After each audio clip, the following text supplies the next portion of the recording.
so much, Jan. Pleasure to be here.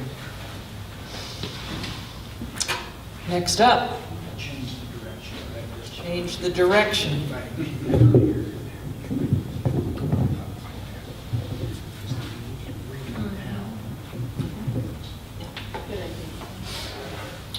Sound man, Phil Lancaster. I know she's coming back. I'm ready if you need me. I'm gonna do you just in case. Thank you. Okay, Michael DiLeo. Yay, Michael! Hey! Michael and I, we went to the same MFA program, but I don't think, we weren't there at the same I time. don't think we, when did you graduate? 90, Yeah, you're before. old school. Warren Wilson program for writers in Swannanoa, North Carolina, just outside of Asheville. One of those low-res kind of programs where we had kind of a Kerrville experience, I guess you could say it, for 2 weeks, twice a year. It was wild. Okay, I kind of switched. Is that okay? Or do you need to go now? We can do either. Did you think you were third? Okay, good. It worked out. Okay, Michael has lived in Austin since '94 and has taught English and creative writing at the Austin Waldorf High School. Brave man. Since 2001, he has an MFA from Warren Wilson and has written for magazines such as Texas Monthly, that's how he knows Jan Reed, Mother Jones, where he also worked as an editor, Rolling Stone, and American Way. He's co-authored 2 nonfiction books, 2 Californias and Headwaters, Tales of the Wilderness. His writing has been awarded the Lowell Thomas Travel Writing Prize and the Dallas Press Club Katie Award. And his essay on deer hunting and his relationship with his father-in-law for Texas Monthly was anthologized in Best American Sportswriting in 2001. He is currently completing a novel and working on a collection of linked short stories. Michael DiLeo.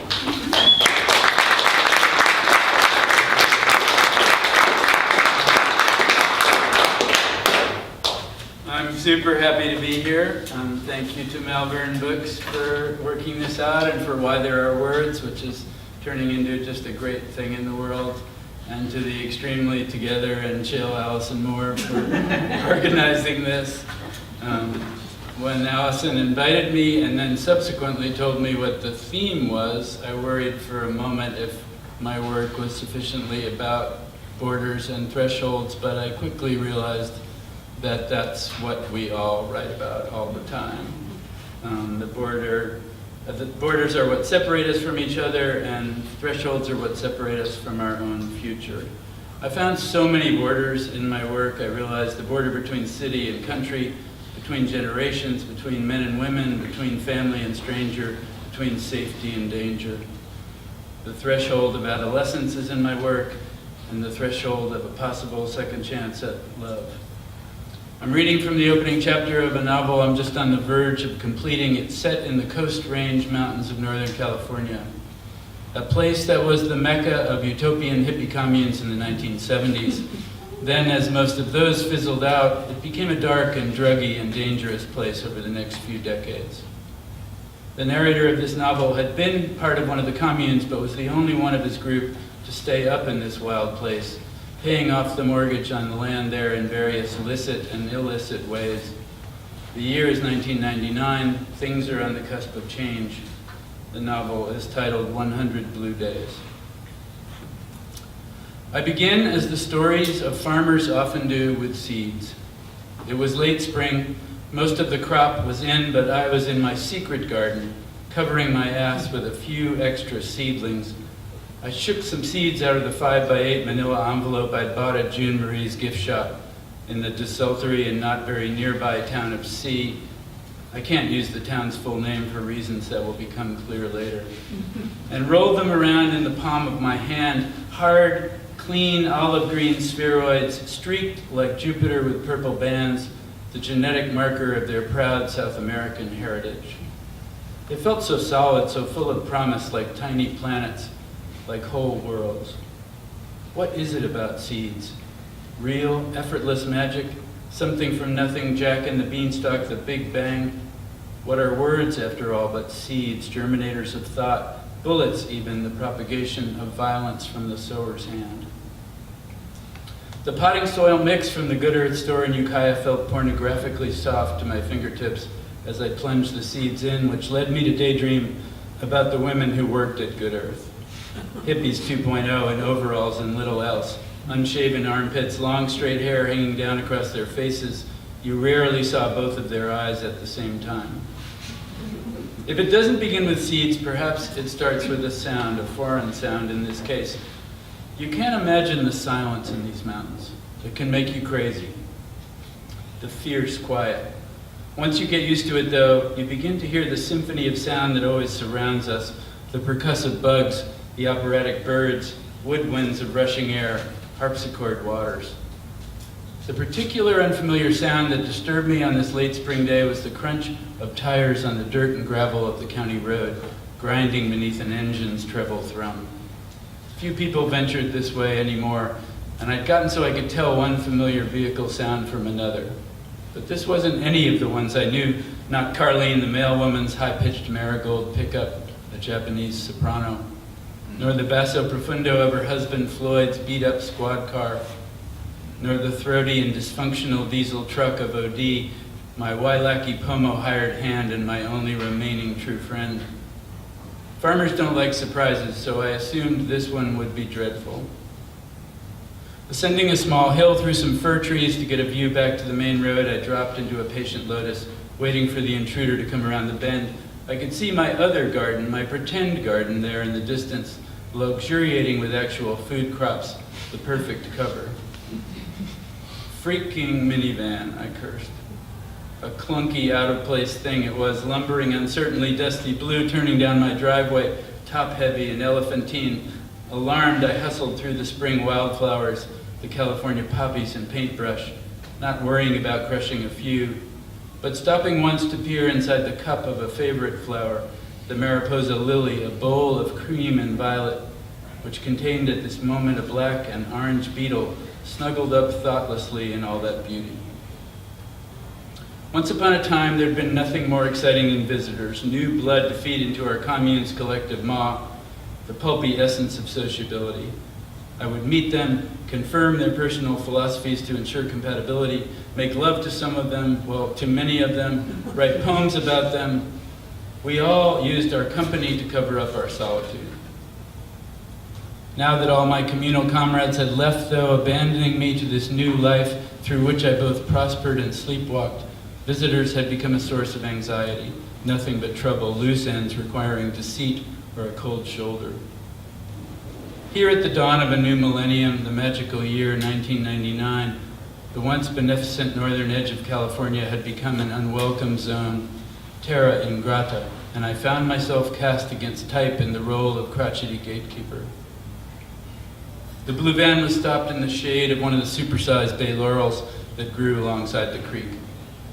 Only an outsider would stick his vehicle so intrusively close to a house, no more than 30 feet from the front door of this underused cabin.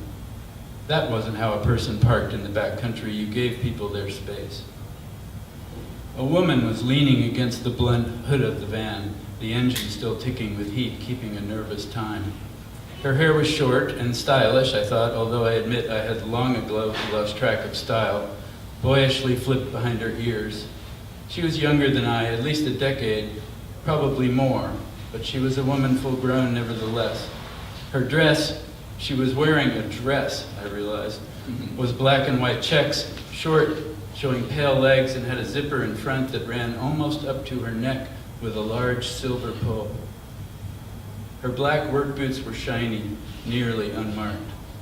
"Hello, neighbor," she said, extending a hand. "Oh, gosh, that sounds corny, doesn't it?" She smiled and her hand stayed out there until I took it, managing at the last second to brush a few black flecks of potting soil from my fingers. Her perkiness sounded odd to me, too bright, like a guitar string tuned sharp. She was already getting on my nerves. Sandra, she continued, taking a breath, a beat to start over as if sensing my aversion. We've got the house down by the bridge now. We're up here for the whole summer, and I wanted to introduce myself. Her teeth were small and white and orderly, and she wore a watch, a large one with a black face and silver hands. It was nearly noon, I figured by the sun, but a peek at her timepiece showed me it was actually 20 past 11. I was a little off, running fast. The river house, I said, trying to sound cheery, concealing a cringe from the bad karma surrounding that place. The house by the bridge had been nearly wiped out before my time by the flood of '64. Then various owners of this small property had come and gone, trying in different ways to make something of it, but there just wasn't enough land, and what was there was too steep to be of use. I'm McPhail, I told her, then added the first name that had pretty much withered away, Rob. She just stood there smiling as if I was going to invite her in for tea or something. The house we were standing next to was a simple wood frame box, painted red now for the last few years, although I still thought of it as the White House, because that had been its color when we moved here so many years ago, so many lifetimes ago, back in the days of the despised Nixon presidency. It was a pleasurable joke for us all to have a White House we could respect. Those were different days, dark for the nation, but bright up here, muddy children, naked swimmers, dogs and horses, so much life. The blue van was still ticking and emanating warmth, and the silver pull of this Sandra's cute zipper dress glowed dully in the shadow of the bay tree. Someone emerged from the darkness of the woodshed just up the hill, shuffling softly through the leaf litter. A boy, teenage, wire-rimmed glasses, a short-billed cap, wearing army fatigues, not a whisker on his face. What had he been doing up there? Peeing or snooping? I have kids, Sandra said, and her blue-green eyes narrowed, wincing at the self-evident nature of her statement. Her face was the revealing type, the dead giveaway sort of face, so quick reacting she could second-guess her own statements. I have two, actually. This is my son. Spin, come shake hands with Mr. McPhail. The boy shambled up, peering through gold glasses, approximating, it seemed, a young John Lennon from the early Maoist period. Pale blue eyes, mildly troubled skin, a handshake that felt pillow soft in my hand. What kind of name for a boy was Spin? My daughter stayed home, she was saying, you'll meet her soon, I hope. I found myself staring at the boy's glasses, thinking mostly I should have gotten myself some, since reading was getting more difficult, but I could never seem to get around to it. Jitters in my gut told me I should get rid of this woman, and her son, and her stupid blue van, as soon as possible. Yet something kept me from pushing her away, something that wanted to make conversation. Way back when, I'd been a man of many words, of plays on words, of stringing cosmic connections together into marvelous rants, but that man was long gone. Even so, the temptation to blurt still lurked inside me like an original sin, a stain on my soul. We were so excited when we saw there was an actual farm on the road, Sandra said, driving right through my awkwardness. She pointed out a large hand-painted sign up by my mailbox. For some reason, I'd never been able to bring myself to take down the ornate oval Penelope had made during the last years of the commune, our final entrepreneurial gasp before the oxygen ran out on our communal experiment. Proudly trumpeting the presence of the nuclear family farm, the sign was a distorted version of the Rutherford model of the atom, a twist on the intersecting ellipses symbolic of the Atomic Energy Commission, with fruits and berries in place of floating electrons. Another of the fine ironies that so delighted us at the time. It remained brilliant and beautiful to me, but suddenly, in this context, struck me as possibly just weird. I responded with some babbling, telling part of the story of my agricultural evolution, the funny part. I tried to be a farmer, I told them, my voice sounding hollow to me in the quiet. But I had problems. The wild blackberries kept invading. They grow like crazy around here. They break fences and take over. The boy shuffled his feet, getting impatient. That sounds so hard, Sandra said. They have so many thorns. She couldn't help but be nice, it seemed, which bothered me. So I thought, stop fighting, start harvesting, I went on. I began to farm around the berry bushes. I let them flourish, and then in summer I harvest the berries to make jelly and jam. A beatific look crossed her face. "Oh," she said in a way that sounded like the word for beautiful in some Scandinavian language. A perfect "oh." Even the boy laughed softly, approvingly. "You accepted a gift from God," she said. Any reference to a deity frightened me terribly, but she seemed to mean it in some palatable fashion. People in the town of C use that word and meant it, but in different ways.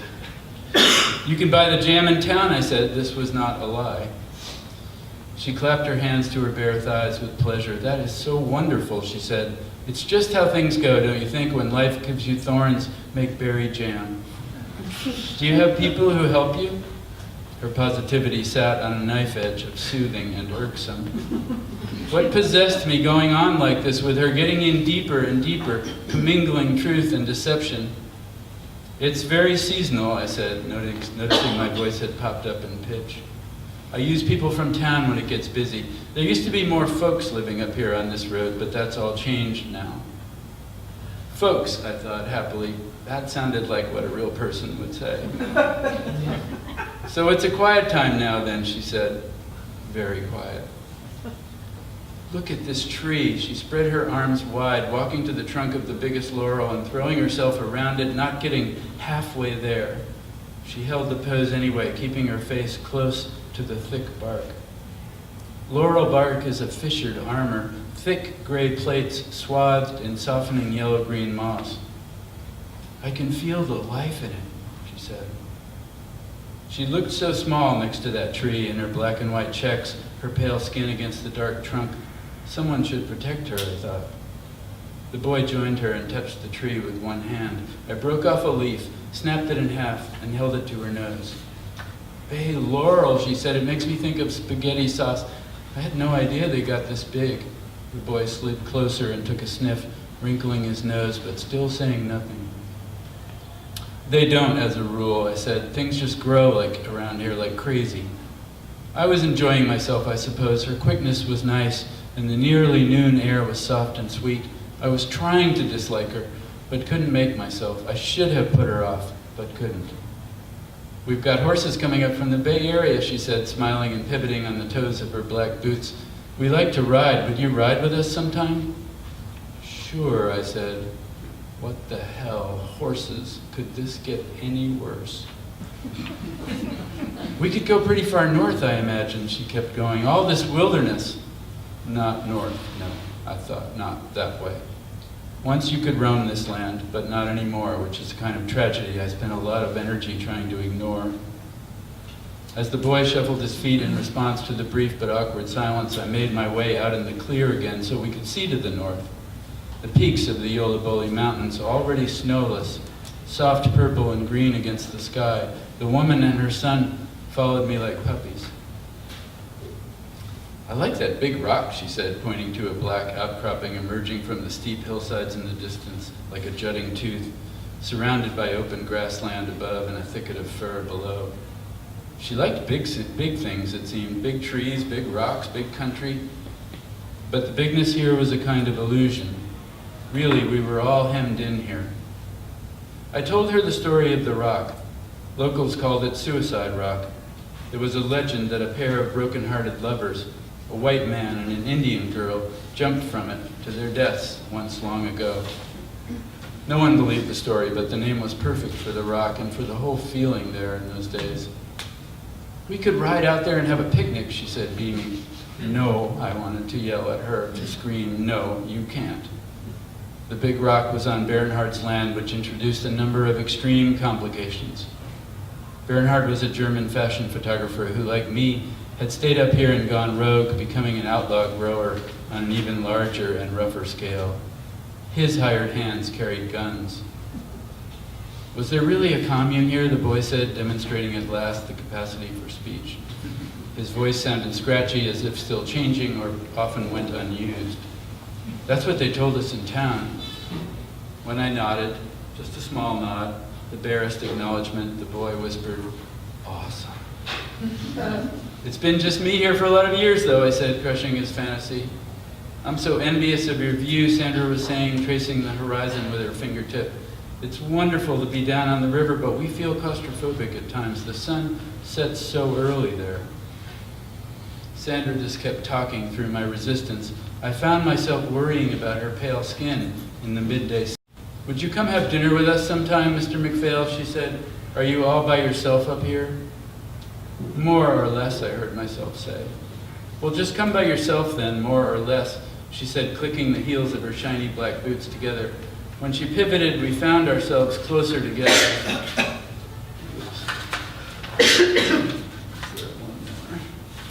Sorry. We found ourselves closer together, and we're staring at each other. The silver zipper caught my eye again. It seemed not exactly erotic, but more a symbol of fragility, of unnoticed danger, which I suppose could in its way be considered erotic. I noticed for the first time the childlike freckles around her nose, which matched a few dark flecks floating in the blue-green irises of her eyes. Those flecks of colors reminded me of seeds, or planets, of whole worlds.